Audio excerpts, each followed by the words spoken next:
جولتنا في القناطر الخيرية. والقناطر الخيرية مش مجرد مجموعة حدائق وأنطرة بس، ولكن بيضم متحف مهم جدا وهو المركز الثقافي لعلوم المياه. كان بيطلق عليه في البداية متحف الطفل لعلوم المياه، وبدأت فكرته عام 1843. علشان كده بنلاحظ إن الطابع المعماري الفريد بيميز الأبنية بتاعته. كمان هو موجود على مساحة حوالي 8 أفدنة، فيها أشجار نادرة ومجموعة من المزروعات والأشجار المعمرة بالمية. وبعض النظريات الرياضية والفيزيائية تم تصميم نماذج على إيد أكبر خبراء عالميين في المجال ده. وتم افتتاح المتحف بعد ترميمه عام 2011 بحضور الدكتور هشام أنديل وزير الري وقتها.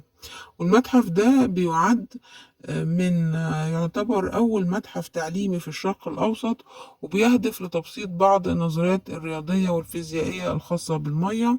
والمكان جميل جدا، يمكن زيارته بتذكرة 20 جنيه، طالب 10 جنيه.